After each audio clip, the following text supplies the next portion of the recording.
recibir a don Fernando Fernández como miembro numerario de esta institución. Antes de abrir la sesión, quiero agradecer muy finamente a don Javier García Diego, que está en la galería,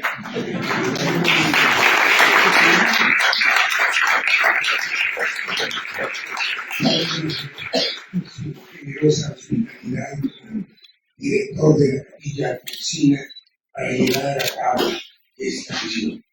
Me da mucho gusto compartir este presidio con doña Concepción Compani, directora adjunta de la corporación, con don Alejandro Filachi, miembro numerario, que además es el bibliotecario archivero de la corporación y que es el encargado ahora de la respuesta y en nombre de la academia darle la bienvenida a don Fernando Fernández. Está también con nosotros el secretario de la academia, don Adolfo Castañón, y por supuesto don Fernando Fernández, que es el protagonista de esta sesión. Dicho esto,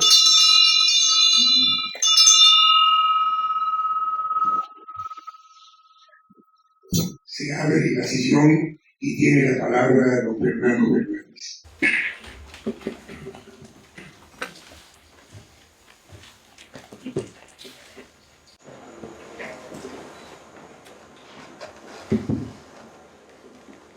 Una franca y sincera alegría es lo que siento, señor director de la Academia Mexicana de la Lengua, señoras y señores académicos, cuando escribo estas líneas pensadas para ser dirigidas a ustedes en esta ocasión solemne. He percibido que no es infrecuente que la alegría aparezca ligada al agradecimiento, por lo que antes que nada deseo agradecer a Eduardo Márquez Moctezuma, Javier García Diego y Carlos Prieto, los tres distinguidos académicos que propusieron mi candidatura para formar parte de esta corporación, y no menos que a ellos, a quienes generosamente la han aceptado, por creer que puedo trabajar en favor de la lengua en compañía de ustedes, algunos de los hombres y las mujeres de las letras, la ciencia y la cultura que más admiro. Considérese el tamaño de mi agradecimiento por invitarme a ser parte de una institución que, además de lo apasionante de su tarea y de la nobleza de sus propósitos, custodia los manuscritos de Ramón López Velarde, el poeta al que durante tantos años he estudiado, entregados por su familia cuando se cumplía medio siglo de su muerte en junio de 1971. Cuando echo un vistazo atrás, aprovechando la perspectiva que me permite el tiempo transcurrido, el siglo y medio que pronto cumplirá la academia, y veo la lista de nombres asociados a la silla octava que he sido invitado a ocupar, una vez recuperado de la fuerte impresión que me produce esa nómina, me llama la atención que aparezcan en ella dos académicos que jugaron un papel importante en la vida de López Velarde. Si José de Jesús Núñez y Domínguez dirigía la famosa Revista de Revistas, de la que fue colaborador y en cuyos talleres se imprimió su libro La Sangre Devota, José Juan Tablada fue quien saludó al jerezano como poeta por vez primera y mantuvo luego con él una relación de respeto y cordialidad, a pesar de ser distintos prácticamente en todo, lo cual no impidió que desde laderas opuestas y aún encontradas, según un viejo y bien asentado acuerdo crítico, terminaran siendo los dos autores que abrieron la puerta a la poesía moderna en México. Pero hay alguien que descuella todavía por encima de ellos dos, a pesar de estar más apartado en el tiempo. Si afino la mirada, percibo que aquello que se mueve detrás de sus cabezas no es sino el ligero agitarse sereno del anciano florido, el roble sagrado y oracular, como se refirió Alfonso Reyes a Justo Sierra, aquel personaje incomparable en todos los órdenes, como también lo llamó don Alfonso, que contribuyó acaso como nadie en nuestro país al fortalecimiento de la tradición cultural hispanoamericana y cuya presencia mantiene sobre la corporación de la que fue director una mirada afectuosa y vigilante, ahora más necesaria que nunca, cuando las instituciones que son fruto del conocimiento y la civilización viven amenazadas por la ignorancia y la barbarie. Para hacer un justo elogio de don Rui Pérez Tamayo, para ejemplificar la trascendencia del trabajo del más reciente ocupante de la silla 8, uno de los médicos más destacados del último siglo en México, no se me ocurre mejor idea que acudir a una página suya, acaso marginal dentro de sus obras completas, que conforman 26 robustos volúmenes publicados por el Colegio Nacional, institución a la cual también perteneció, pero que es muy elocuente de la trascendencia de sus enseñanzas y de lo lejos que ellas llegaron. Cuando hace unos años se discutió si López Velarde murió o no a causa de una enfermedad venérea, y para ello se trajo a cuento una prosa suya titulada La flor punitiva, el doctor Pérez Tamayo, aún tratándose de un intrincado texto poético, como con frecuencia son las páginas velardianas, hizo palabras del poeta, abriéndose paso entre ironías y metáforas, con la claridad y la elegancia que eran sus virtudes más características, de manera que al menos en un aspecto esencial específico el asunto quedó definitivamente resuelto. No obstante habitar los estudiosos del autor de La suave patria un archipiélago un tanto extraviado en el inmenso océano de los estudios literarios contemporáneos, hasta allí llegó la noticia cierta de la inteligencia, la sensibilidad y la capacidad de comunicación asimismo a través del lenguaje escrito del gran científico mexicano. En su análisis de aquella prosa dio una lección del modo en que la ciencia puede y debe ser parte de la cultura, asunto que don Rui Pérez Tamayo defendió con énfasis convincente el 23 de abril de 1987, cuando leyó su discurso de ingreso a esta academia. Ciencia y cultura. Dos palabras que bien podrían servir para presentar a Gerardo Denis, aunque haya él fracasado en sus intentos por incursionar en el medio científico y su visión de la cultura haya estado marcada por el pesimismo y la beligerancia.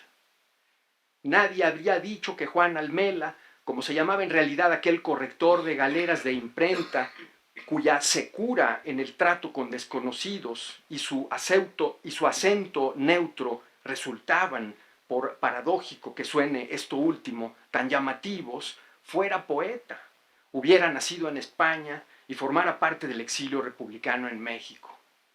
Y no solo eso era así, sino que familiarmente pertenecía a uno de los troncos más ilustres del socialismo de aquel país.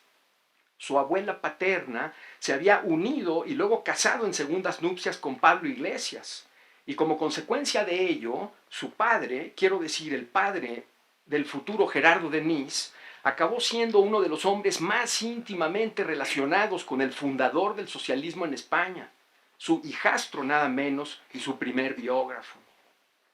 Todo lo hizo en favor de la causa del hombre, que según su propio testimonio fue todo para él. Trabajó en imprentas, donde ejerció el oficio tipográfico que era el de Iglesias. Hizo incansable promoción de sus ideas progresistas. Tradujo textos doctrinales. Escribió poesía y teatro comprometidos, y hasta fue condenado a 6 meses de cárcel por publicar en la revista que dirigía un artículo de su padrastro y maestro. Una larga vida de lucha política tenía a sus espaldas cuando llegó a la Ciudad de México en calidad de refugiado el 24 de mayo de 1942, día exacto en que cumplía 60 años. Venía tan defraudado de España y de los españoles que lo primero que hizo fue inscribir al pequeño. Entonces tenía 7 años, ostentaba el más significativo nombre de Colegio de los Insurgentes. Nunca quiso saber nada de los otros exiliados, ni asomó por sus cafés, ni aceptó los homenajes que quisieron rendirle. Asumió una postura tan discreta y se colocó de tal modo a la sombra que la práctica totalidad de los conocedores del capítulo mexicano de ese fenómeno histórico ignoran su figura, a pesar de ser quien fue, del lugar en donde lo colocaron, las circunstancias y las casi 3 décadas que vivió aquí.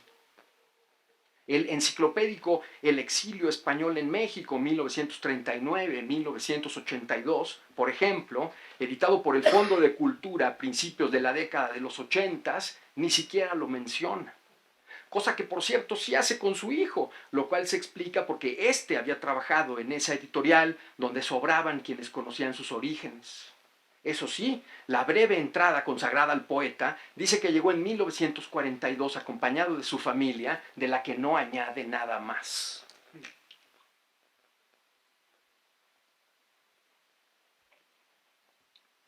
En México, el viejo Almela sobrevivió reparando documentos antiguos con una técnica propia improvisada en Ginebra, ciudad en la que había trabajado los años inmediatamente anteriores para la representación republicana española frente a la Organización Internacional del Trabajo, y en donde lo encontró la caída del gobierno legítimo en abril de 1939. Además de esa labor, de la que fue pionero y principal autoridad en nuestro país, corrigió pruebas de imprenta, actividad en que inició a su hijo desde muy pequeño y de la cual éste se mantuvo durante una muy buena porción de su vida adulta. El hijo, el poeta, cuando a mitad de sus 30 años se animó a mandar unos poemas suyos a Octavio Paz, lo que hizo desde su modesto escritorio del Fondo de Cultura Económica, donde se desempeñaba como empleado del departamento técnico, nunca pudo imaginar la respuesta de entusiasmo que provocaron en el embajador de México en la India aquellas páginas todavía más intrincadas que las de López Velarde, escritas en un lenguaje extraordinariamente complejo, colmadas de intertextualidades y de referencias, de violaciones a la sintaxis y voces en otros idiomas. Como resultado de la relación epistolar entre ellos, de la que dan cuenta las más de 4 decenas de cartas intercambiadas entre 1967 y 1970, apareció su primer libro, titulado Adrede, a sus más bien tardíos 36 años. En un país de poetas, del cual Paz y 3 colegas suyos habían ofrecido una buena muestra en su reciente antología Poesía en Movimiento, uno de los más asombrosos estaba, igual que el hijastro de Pablo Iglesias en México, colocado discretamente a la sombra. Cuando Paz elogió a Almela con encendidas palabras dirigidas a Joaquín Díez Canedo y recomendó la publicación inmediata de su libro, el experimentado editor español reaccionó con sorpresa al saber que el poeta a quien Paz se refería era aquella persona algo indescifrable que había estado ya a sus órdenes en las labores editoriales. No era para menos, puesto que Paz acababa de escribirle, según contó el ya ex embajador a Almela, en carta fechada en París el 3 de marzo de 1969, que era, son sus palabras, urgente e indispensable publicar al poeta más original entre los aparecidos en América y España durante los últimos 10 años. Largo había sido el camino de Juan Almela para convertirse en Gerardo Denis, seudónimo que compuso con el nombre de pila de uno de sus abuelos y la palabra turca para océano, y que utilizó para firmar del primero al último de sus libros. No fue exagerado por esa causa cuando dijo en público en 1992, durante la ceremonia de entrega del premio Javier Villaurrutia, que se le estaba premiando por su 4ª o su 5ª vocación. Todo era notable en él, empezando por su conocimiento erudito sobre inacabables ciencias y culturas a que llegó por sus propios medios. Tenía la cabeza más brillante de cuantas he conocido y su memoria era la más prodigiosa. Traductor del inglés, francés, alemán, italiano, ruso, portugués, danés, sueco y holandés. Roman Jakobson, soy yo, ¿verdad? Me lo temía.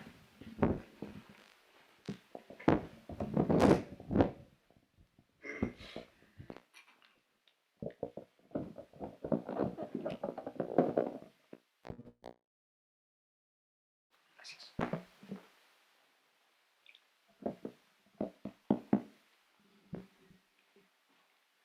Y de autores fundamentales como Claude Lévi-Strauss, Roman Jakobson o Albert Beguin, entre otros muchos, Juan Almela era dueño de un saber enciclopédico que abarcaba asuntos de biología y geografía, zoología y botánica, bioquímica y lingüística, química, especialmente orgánica, y música. Pero lo más notable era su lenguaje, el suyo espontáneo y de todos los días, y muy particularmente lo es, por supuesto, lo sigue siendo el que está en su obra escrita. Ahí están los 2 gruesos volúmenes publicados por el Fondo de Cultura Económica, uno de poesía y otro de prosa, 2 montañas de maravillas y singularidades que no han sido atendidos, por lo menos el segundo de ellos, como se debe por nuestros críticos. Me sobran dedos de la mano para contar las reseñas hechas a demarras, libro de más de 800 páginas de su obra en prosa, publicado en 2016, 2 años después de su muerte. Al final de ese volumen fueron incluidos algunos textos inéditos hasta ese momento, como una muy simpática composición sobre los esquimales construida sobre las citas de las novelas de Salgari, Verne y Kipling, donde se alude al tema, escrita a los 14 años como alumno ya del Instituto Luis Vives, a donde su padre lo cambió por las facilidades económicas que ofrecía esa escuela fundada por refugiados españoles. Otro de esos textos es una evocación del modo en que sucedió su último fracaso en el ámbito de la ciencia, para la cual, según él mismo pensaba, había nacido. Estuvo inscrito en la carrera de química que abandonó a las pocas semanas y no tuvo mejor suerte en otros centros de investigación científica. Mientras en la universidad resultaron más fuertes su arrogancia juvenil y su impaciencia, los laboratorios gubernamentales donde trabajó con posterioridad fueron desaparecidos uno tras otro por los caprichos y las veleidades de los políticos en turno. Cuando se produjo el último desencuentro, Almela no tuvo más remedio que volver al Fondo de Cultura Económica, donde había ya trabajado anteriormente y donde podía ejercer sin mayores sobresaltos el cuidado editorial que practicaba desde los 9 años. Ocurrió entonces el segundo encuentro fundamental de su destino, tan decisivo como había sido el de la poesía a través de unos poemas de Octavio Paz una década antes. Su descubrimiento de la obra de Georges Dumézil, uno de los grandes historiadores franceses del siglo pasado, cuyos libros lo lanzaron, así dijo, son sus palabras, vestido y todo al mar de la lingüística positiva. Al tiempo que entraba en lucubraciones de orden puro, se vio frente al anhelo de entender cosas escritas en muchas lenguas, y no solo textos originales, sino trabajos acerca de ellos. Eso lo hizo interesarse en el estudio de innumerables lenguas, en especial algunas de las más complicadas y remotas, como las que se hablan en el Cáucaso o el chino, el indonesio o el tibetano, el armenio o el sánscrito. Aquellos tiempos, dijo más tarde, fueron los de su intento por estar a la altura de su nuevo maestro. Dumézil escribió a la editorial Siglo XXI para elogiar la traducción de uno de sus libros que acababa de hacer Almela, y a partir de ese momento el historiador y su traductor en México iniciaron una correspondencia que se extendió a lo largo de los 4 años siguientes, de 1970 a 1974, para acompañar el proceso de traslado al español de 2 títulos más de su bibliografía. Tanto de su labor como traductor técnico, como del ambiente de las editoriales donde estuvo empleado, dio nuestro poeta testimonio que toca su relación con el lenguaje y dejó por tanto huella en su literatura. Sobre el corrector editorial que pretende saber más que los autores a los que enmienda con su estrecho criterio. Sobre la ingente cantidad de traducciones que tuvo que enderezar, algunas de ellas de figurones de la intelectualidad mexicana que eran parte de los catálogos del Fondo de Cultura Económica y de Siglo XXI Editores. Sobre su relación con múltiples diccionarios como herramienta de uso básico de su oficio, ediciones presentes y pasadas de las que era un conocedor absoluto y minucioso. En el camino dio con un delirante diccionario alemán-español impreso en Leipzig, que en 1926 iba en la 9ª edición, obra de un tal Luis Tolhausen, una obra maestra del sinsentido que le trajo infinitas felicidades verbales, no pocas de las cuales incorporó a sus poemas y de cuyas entradas escogió una nutrida muestra para componer un libro genial que se mantiene inédito. Con todo, el lugar donde su lenguaje vibra con la máxima fuerza es en su poesía, reunida en el primero de los 2 grandes volúmenes antes aludidos, llamado Herdera, palabra vasca cuyo significado es algo parecido a lengua extraña, tal como conviene al lugar que ocupa su obra en el panorama de la literatura en español. Como resulta evidente para quienes hayan siquiera hojeado ese volumen, es difícil pensar que haya muchos escritores que tengan la habilidad con la que Gerardo Denis hacía uso del idioma o que posean un léxico más rico o caudaloso.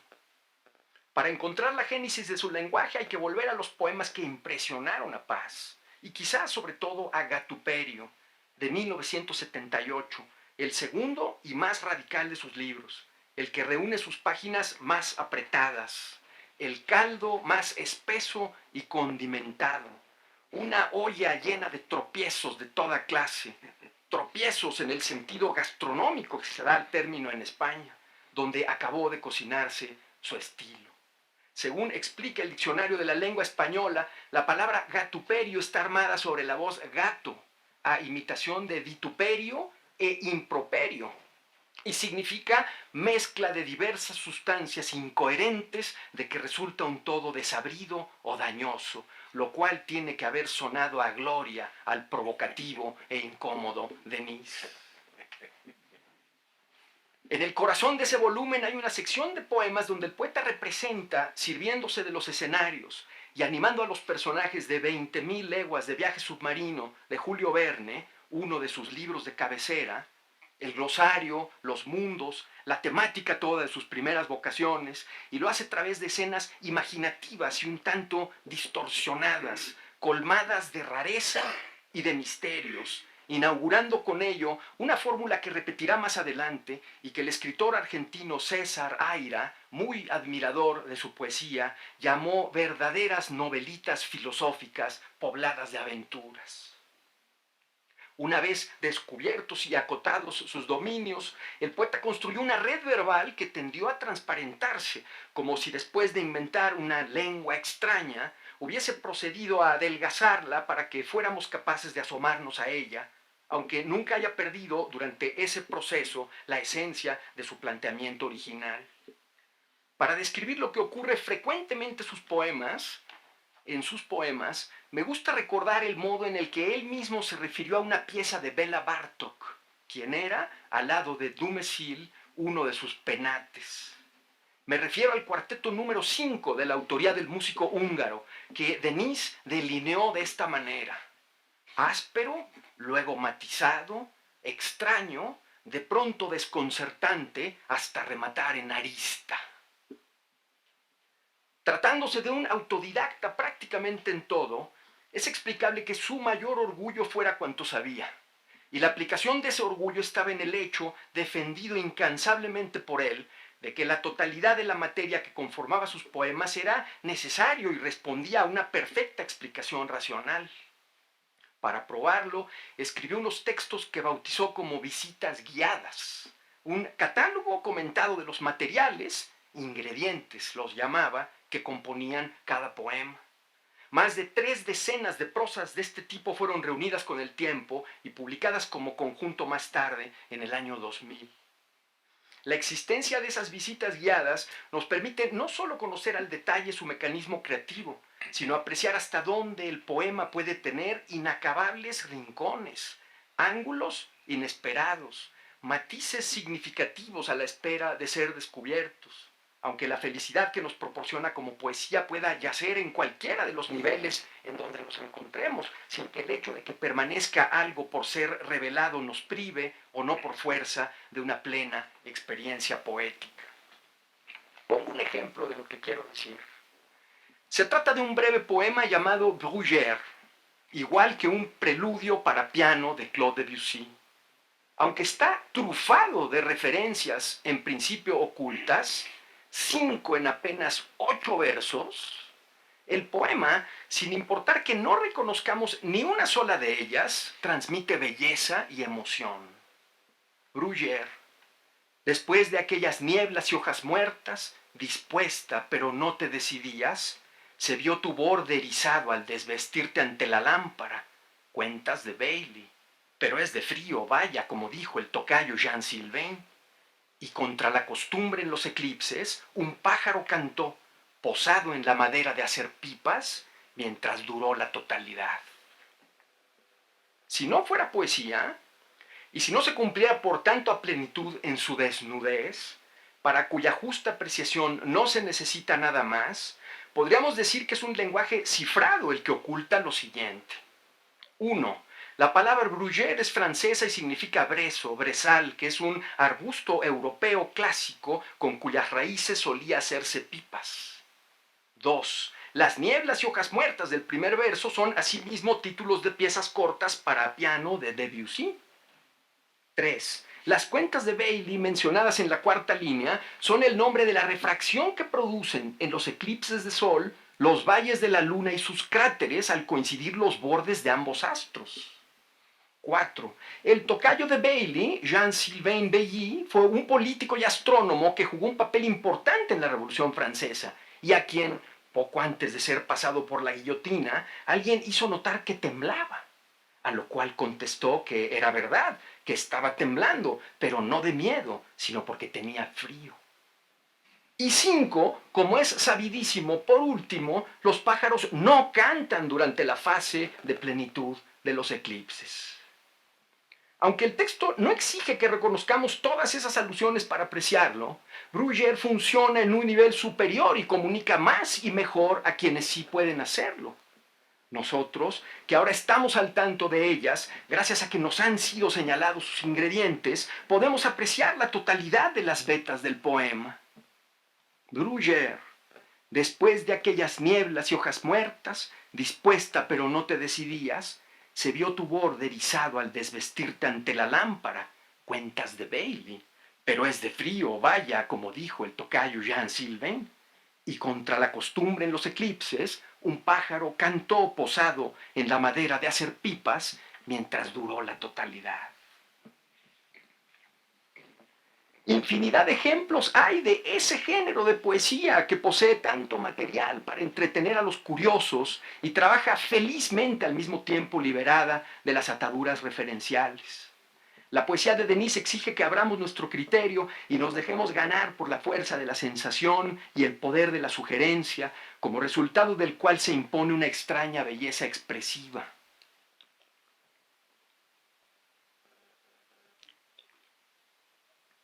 No es otra cosa lo que ocurre, digamos, con Góngora. De la amplitud de nuestra cultura, de cuanto sabemos de mitología o de historia, del conocimiento de la lengua y los recursos retóricos depende el grado de gozo con que apreciamos sus construcciones verbales, admirables por sí mismas. Es comprensible por eso que se haya mostrado entusiasta de nuestro autor uno de los máximos conocedores actuales del poeta andaluz del siglo XVII, Antonio Carreira, quien dedicó un magnífico ensayo a la poesía de Denis, sobre la que puso la mirada con que había leído los pasajes gongorinos más abstrusos y vino a probar que, sin ningún tipo de apoyo exterior, era posible volver de ella con las alforjas llenas de descubrimientos y de hallazgos. No había arribado aún a la literatura la generación a la que yo pertenezco cuando aparecieron los dos primeros libros de Gerardo Denis, pero éramos ya lectores ávidos y atentos al publicarse en 1986 el tercero, Enroque, y sobre todo el cuarto, Picos Pardos, al siguiente año, 1987, año en que ingresó a esta academia don Rui Pérez Tamayo. Verdadero annus mirabilis de la poesía mexicana, durante el cual vieron la luz, entre otros, Árbol Adentro, de Octavio Paz, Albur de Amor, de Rubén Bonifaz Nuño, Incurable, de David Huerta, Canto Malabar, de Elsa Cross, Giscor, de Gloria Hervitz, y La transparencia del deseo, de José Luis Rivas. Picos Pardos marcaba una diferencia respecto a los libros anteriores de Denis, puesto que el poeta renunciaba a las referencias intertextuales y suspendía el uso de vocablos de difícil comprensión, con lo que su lenguaje alcanzaba una textura novedosa y una nueva libertad expresiva. El universo es un proyecto fracasado que ha salido del control de su creador. Hay dos polos en el mundo, uno positivo y otro negativo, el bien y el mal tajantemente separados, entre los cuales se mueve el alma. Es posible conseguir el saber por vías distintas al intelecto. Todo ello forma parte de la visión gnóstica que sostiene el poema. Si Denis simpatizaba siempre entre burlas y veras con esas nociones estrafalarias, decididamente profesaba un escepticismo respecto a los seres humanos y sus organizaciones de cualquier índole. Estaba, eso sí, plenamente convencido de que la gnosis, esto es, el conocimiento, era lo único que podía librarnos de la confusión y el caos, y era por lo tanto una parte crucial de su existencia, aunque su modo de participar en él se limitara a la lectura, a los libros y a cuanto fuese capaz de llevar a las palabras. A lo que no renunciaba en Picos Paros era a la ironía. Por eso, quien habla en el poema es un libertino, un gnóstico que pretende alcanzar la conciencia plena de sí, la salvación por medio del sexo.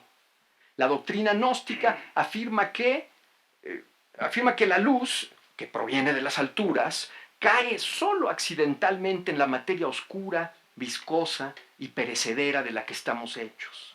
Rúnica, el principal personaje femenino del poema, participa de esa luz superior.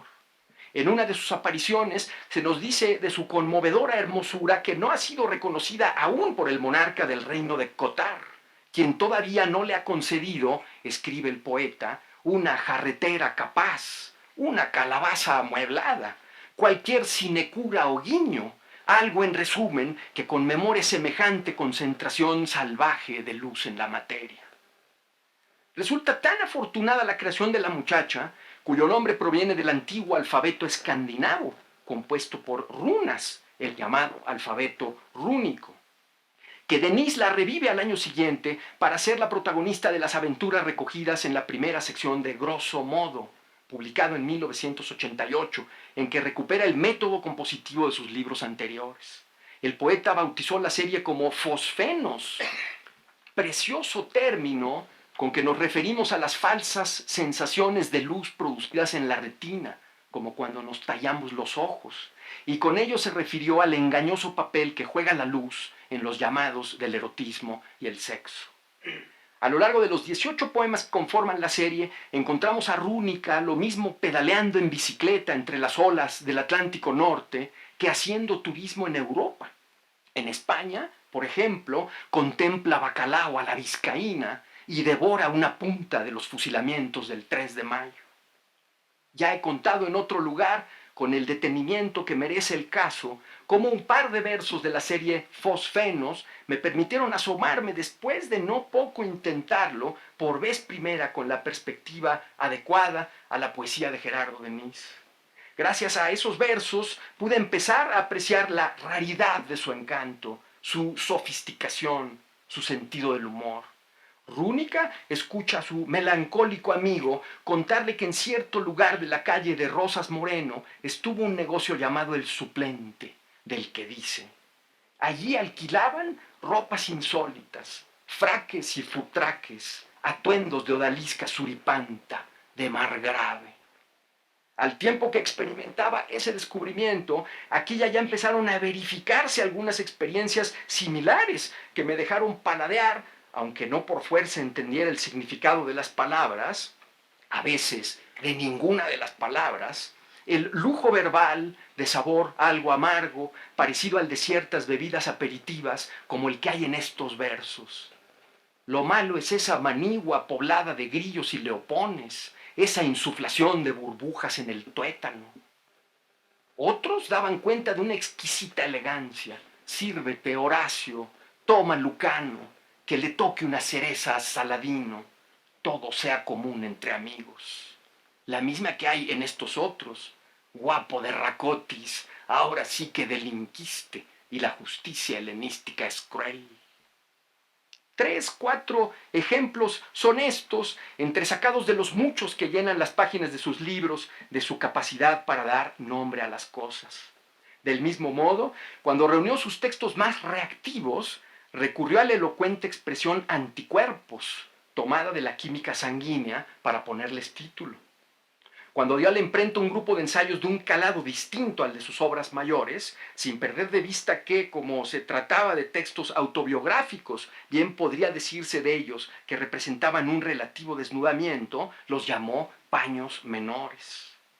Y cuando reunió las líneas sobrantes de otros poemas, o las ocurrencias surgidas en forma de singular enunciación o ritmo, y que otros poetas, según denunciaba, hacían pasar como poemas plenos, colocándolos a uno por página, unió las palabras letras y detritus y lanzó el neologismo letritus. Es el género de tratamiento del lenguaje que hay también en sus poemas más extensos y ambiciosos como Amor y Occidente, de 1991, nombre que tomó del clásico estudio de Denis de Rougemont acerca de los estragos trovadorescos sobre la concepción occidental del amor, aunque lo retocara con divertida irreverencia y escribiera Occidente con X.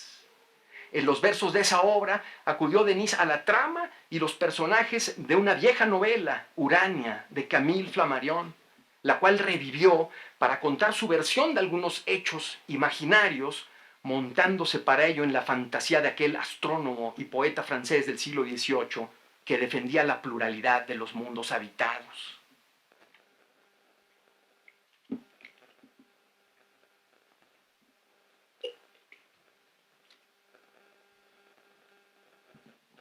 Por la importancia que daba a la literatura de Alfonso Reyes, por el lugar donde nos encontramos, por ser en resumen un nuevo ejemplo del género de cosas que pasaban por su imaginación y eran traducidas a su modo lingüístico, quisiera recordar la página en la que contó que la noche misma del día de la muerte de don Alfonso, el 27 de diciembre de 1959, soñó que visitaba esta capilla alfonsina, donde para entonces nunca había estado, la cual resultó muy diferente de las fotografías, según escribió, un museo donde se exhibían varias vihuelas, y en la vitrina siguiente una monografía tabloide sobre el ácido fluorhídrico. Es decir, en donde proyectó contra las paredes de un espacio lleno de personales adelantamientos imaginativos, tan cargado de prestigio para él, aspectos de la química y de la música, esto es, dos de sus más portentosos intereses. No fue su único sueño con esta biblioteca. Lo curioso es que a lo largo de los años, añadió, continué soñando frecuentes capillas alfonsinas, todas distintas, a menudo descabelladas, extraordinaria alguna, con las estanterías en la fachada, por ejemplo, y dando al río Mixcoac. Denis concluye su reseña de esas manifestaciones oníricas con las siguientes palabras: Reyes nunca apareció, si bien en un par de sueños se palpaba la inminencia de su llegada. En 1992, Juan Almela fue invitado a leer una conferencia sobre exilio y literatura en diversas universidades españolas y gracias a ello volvió por única vez a España, medio siglo exacto después de su llegada a México.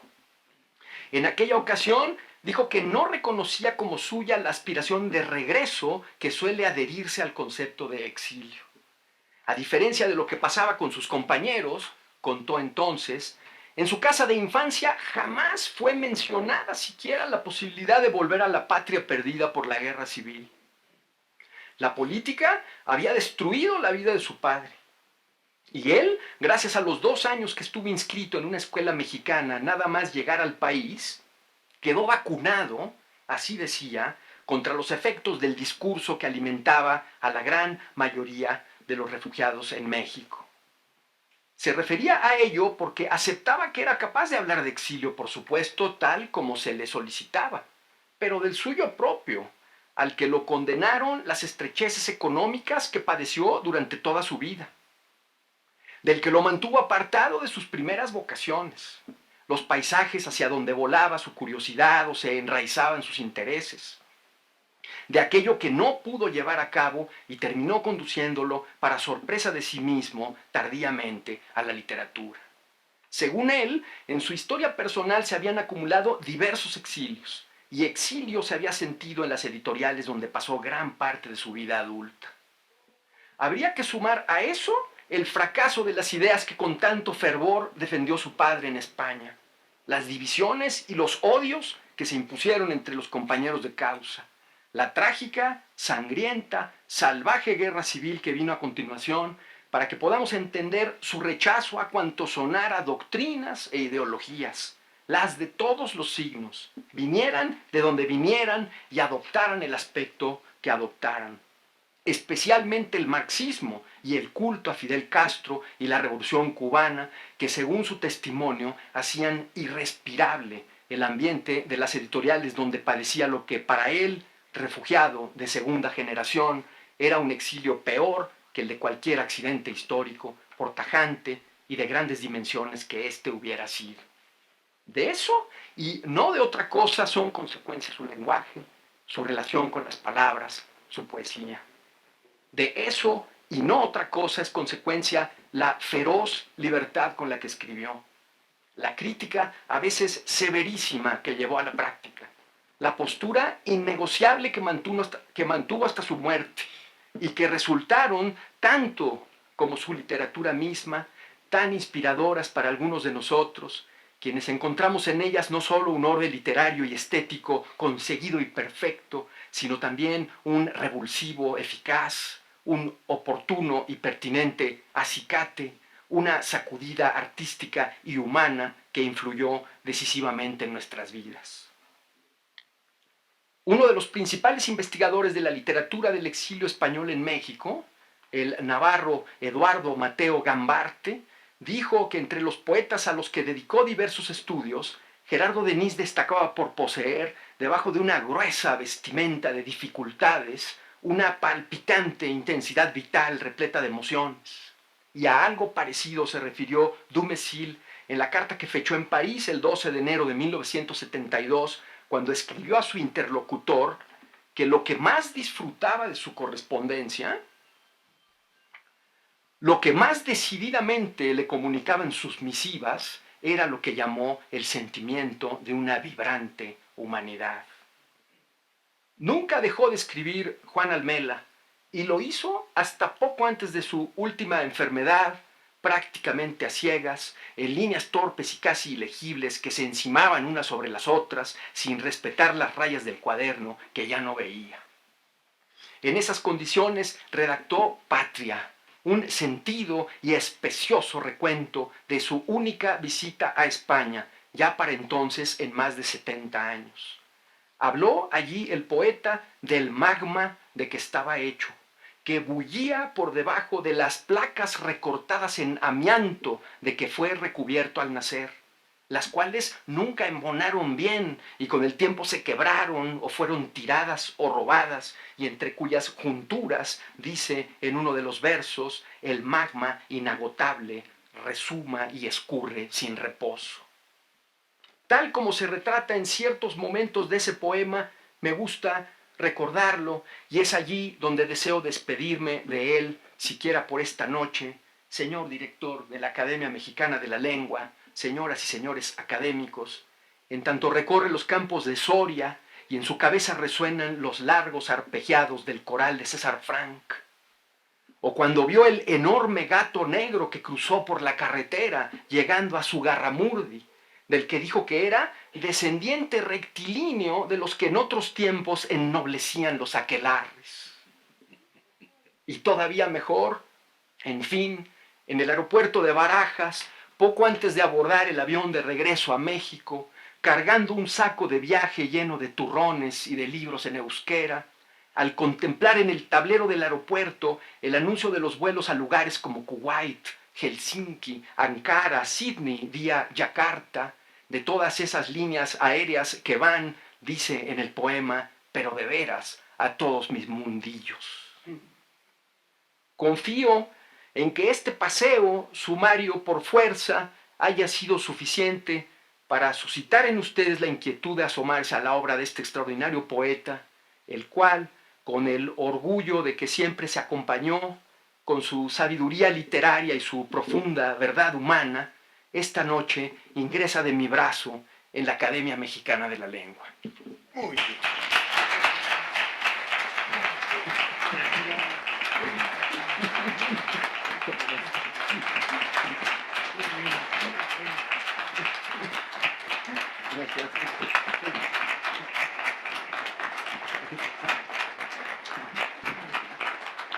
Muchas gracias. Muchas gracias.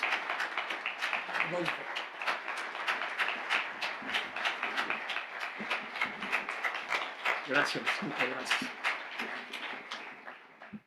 A proceder ahora a la entrega del diploma que acredita a Fernando Fernández como individuo numerario de la Academia Mexicana de la Lengua. Le pido al secretario, don Adolfo Castañón, que se sirva a leer este diploma.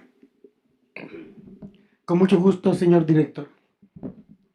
La Academia Mexicana de la Lengua ha designado individuo suyo como miembro de número a don Fernando Fernández, en atención a sus conocimientos lingüísticos y méritos literarios.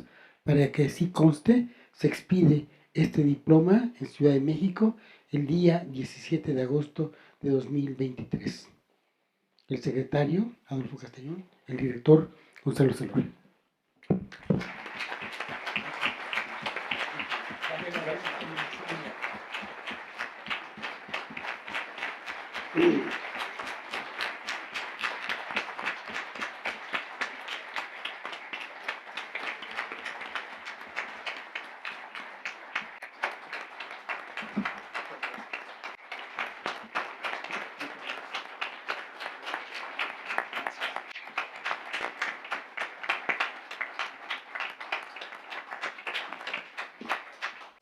Tiene la palabra ahora para darle la bienvenida en nombre de la Academia Mexicana de la Lengua y responder a su discurso, don Alejandro Higashi.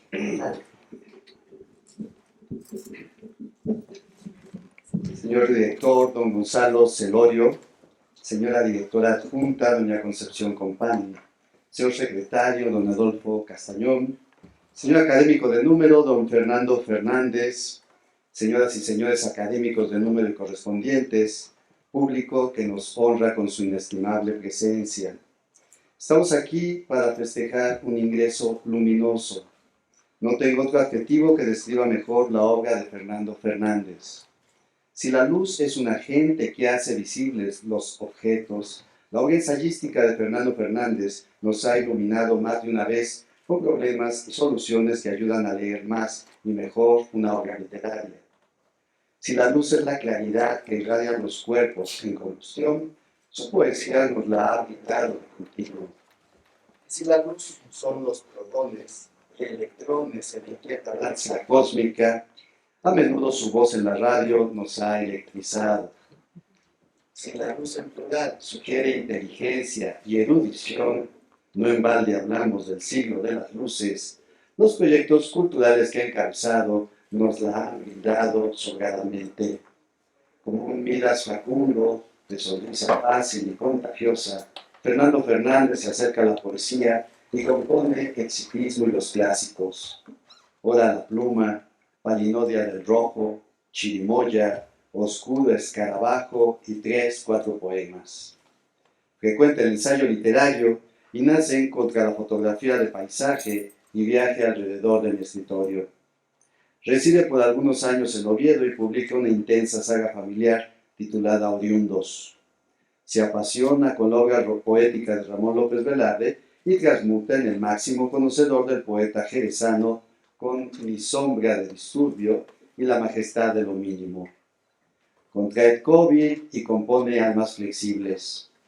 Le gusta leer y escribir sobre todo y funda las revistas culturales Milenio y Viceversa. Disfruta conversar sobre las novedades literarias del momento, incluso sin compañía, y termina como conductor de la feria Carrusel de Libros y A Pie de Página. Ambos transmitidos por el Instituto Mexicano de la Radio. Admira la obra de Gerardo Denis y la vida de Juan Almela y escribe el discurso sabio y emotivo que acabamos de escuchar. Eco de madurez de una tesis de licenciatura defendida en 1990, titulada en ese momento sin muchas ambiciones, La poesía de Gerardo Denis. Es bien conocida la inclinación de Fernando Fernández a la obra de López Velarde y nos sorprende su afición a la de Gerardo Denis. Los tres comparten ese amor lúdico a la palabra exacta y su admiración por la palabra peregrina. Los tres forman un trabalenguas delicioso que los identifica en sus distancias y cercanías. Fernando, Fernández, Velarde, Denis. Es un trabalenguas que sabe un poco a clavo oxidado y a fruto tropical al mismo tiempo. El Denis de Fernando Fernández muestra los méritos de una obra extraña y también los rincones sombríos del corrector de pruebas, algo resentido con un medio cultural pauperizado. Simultáneamente, presume las bondades de la prosa de Fernando Fernández, refinada sin dejar de ser sincera, cadenciosa sin perder rigor ni apelar al ripio, profunda y emotiva sin sacrificar el pensamiento, nunca monótona, nunca sumisa, siempre carismática y siempre inteligente. Ingresar a la Academia Mexicana de la Lengua y pronunciar un discurso sobre la obra de Gerardo Denis es o un desafío o una declaración de principios. Desafío porque su obra es la más provocadora de los últimos años, la más crítica, la que más jugó con la lengua española y con muchas otras, y quizás sobre la que más prejuicios pesan todavía. También porque Gerardo Denis no fue académico, como no lo fue Ramón López Velarde. Una declaración de principios, porque con el ingreso de Fernando Fernández se abre paso a la posibilidad de hablar de este y muchos otros temas nuevos y relevantes para la poesía mexicana. Alrededor de la obra de Gerardo Denis gravitan todavía muchos mitos en la cuarta acepción de la palabra. Mito, persona o cosa a la que se atribuyen cualidades o excelencias que no tiene. En foros especializados y no especializados, cuando uno habla de la obra de Gerardo Denis, de inmediato se le asocia a una literatura marginal. Quizá haya sido marginada, pero marginal no fue. Desde su primer libro, La poesía de Gerardo Denis, frecuentó las editoriales más prestigiosas de poesía del país en que vivió. Adrede, de 1970, se publicó en Joaquín Mortiz, proyecto editorial muy bien posicionado en el género lírico por su asociación con el Premio Aguascalientes de Poesía. Gatuperio y Enroque se publicaron en Fondo de Cultura Económica. Mansalva apareció en la segunda serie de la imprescindible colección de lecturas mexicanas de la Secretaría de Educación Pública, y Picos Pardos, El amor de Occidente, se publicaron en Vuelta, que por cierto fue muy selectiva en los libros de poesía que imprimió. Los números varían mucho, pero quisiera añadir que de Gatuperio se tiraron 2.000 ejemplares, de Enroque 3.000, y de Mansalva nada más ni nada menos que 20.000. No sé si sean libros poco leídos, pero bien editados siempre estuvieron. La poesía de Gerardo Denis ha sido un fenómeno cultural que a menudo llama la atención por parecer ajeno a la tradición literaria. Octavio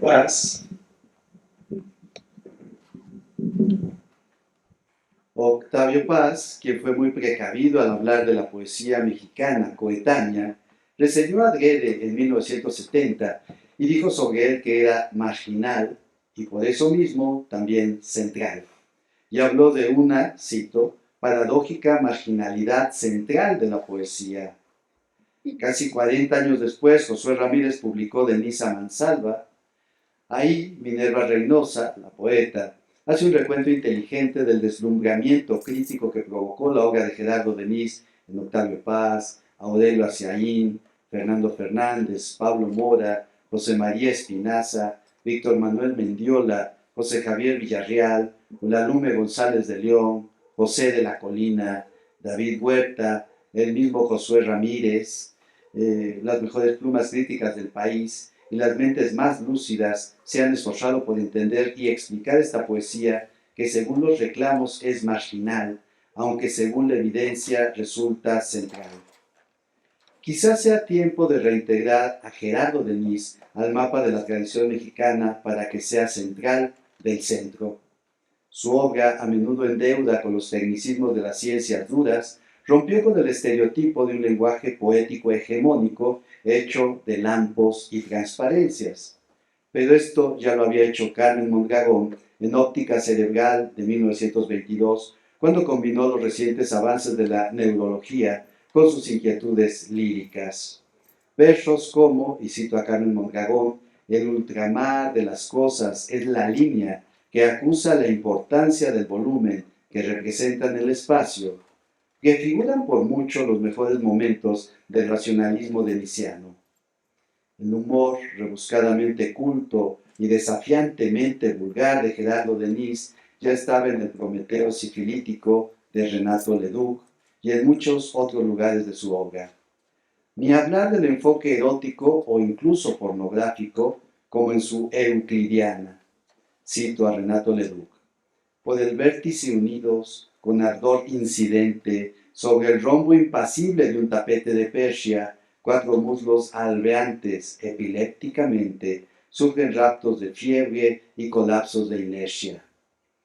La metáfora excéntrica que se inserta de improviso donde uno menos se lo espera es una herencia López Velardiana. Hoy sabemos que el poeta jerezano hacía una lista de palabras raras y locuciones algo extrafalarias que luego intercalaba de sopetón en el fraseo natural del poema. La intensa quimérica de un reloj descompuesto que da horas y horas en una cámara destartalada es un verso que no nos dejará mentir. Y todo esto despojado del halo de trascendencia que suele rodear la poesía, una poesía totalmente racional que sencillamente ignoró por completo a las musas. Gerardo Denis no fue el único que buscó extender los estrechos linderos de la poesía con una saturación de esto y aquello que ni era ni parecía literario. Pocos años antes de Arguede, Jesús Arellano publicó los sonetos de Palabra de Hombre, densísimos poemas donde podía leerse, cito, el tórax se me envasa y la agonía lo apechuga del hígado al harapo, mientras no me almacigo ni me atrapo con la mosca que zumba al mediodía.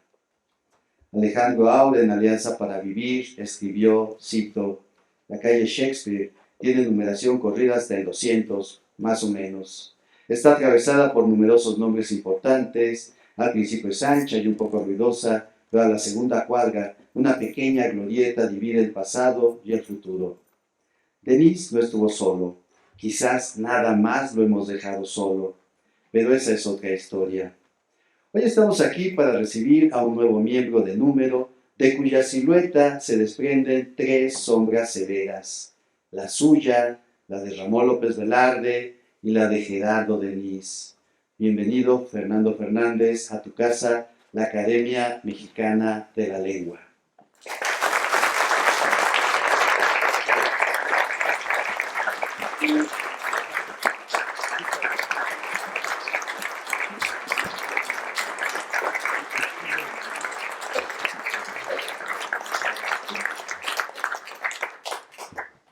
Muchas gracias a quienes han participado en esta ceremonia de ingreso de Fernando Fernández a la Academia Mexicana de la Lengua.